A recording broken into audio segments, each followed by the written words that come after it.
We're back here on 970 WFLA, the Duncan Duo Real Estate Show, talking to Richard Vasquez with Artisan Insurance and Arnie and David Diaz with Waterstone Mortgage. Proposed ferry service between St. Pete and Tampa inching forward. Both Mayor Bob Buckhorn and St. Pete Mayor Rick Kreisman, or is it Kreisman?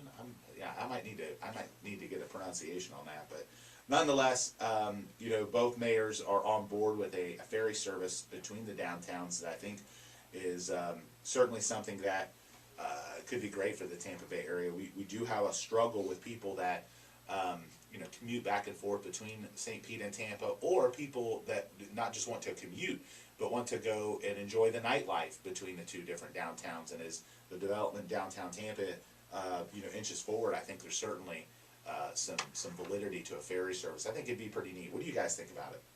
I think they're going to need to build a little bit more infrastructure along with that ferry service, because if the ferry takes you to the St. Pete Pier, there's a little bit around there, but if you're trying to get to work in St. Pete or something like that, you're going to need a way to get there. Yeah, especially with you're going to have some parking facilities. You're going to have something to attract people there.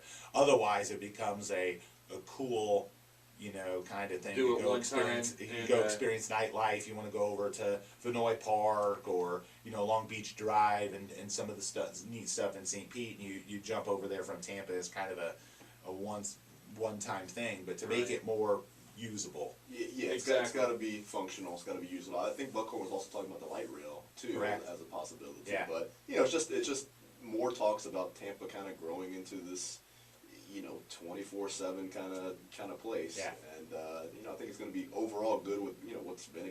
They're about to break ground. Yeah, I think that it's going to be a necessity with all the stuff that's happening, because otherwise you start to run into overpopulation and where our infrastructure can't support the traffic and the commuters and all that. If you go to certain parts of Los Angeles, for example, where it's completely overbuilt and you sit in traffic for 2 hours to go 18 miles, I think people in Tampa Bay don't want to experience that. So Right. we want to avoid that. So knowing that that Tampa is becoming this great American city, and we have all this development coming, and population growth and tourism growth, basically every economic indicator that you could want to be moving in a positive direction is.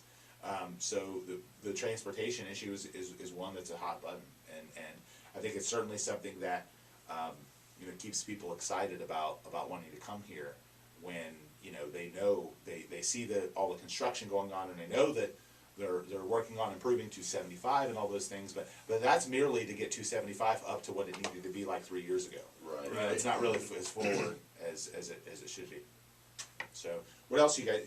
The other thing I like about it is, just with any kind of transportation like that, you're going to have little businesses pop up to support it. You're going to have some right at the pier, wherever the boats dock. There's going to be things that happen.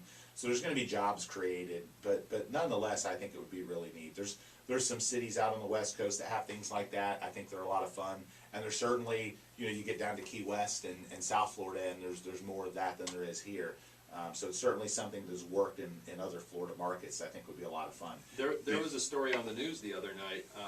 Apparently there's a German cruise line, and one of their stops on their cruise is Ybor City.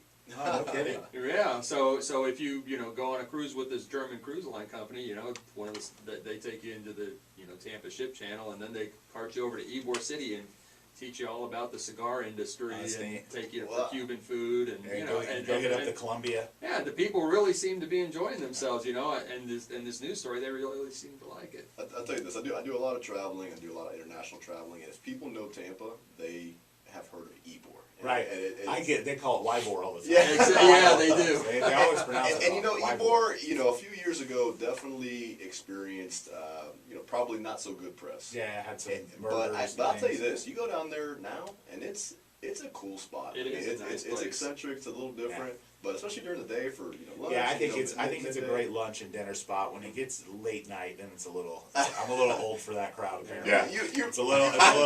Wow, he's a little old for that. Can you imagine that? I still have a couple of years to enjoy it. Grandfather Arnie over here.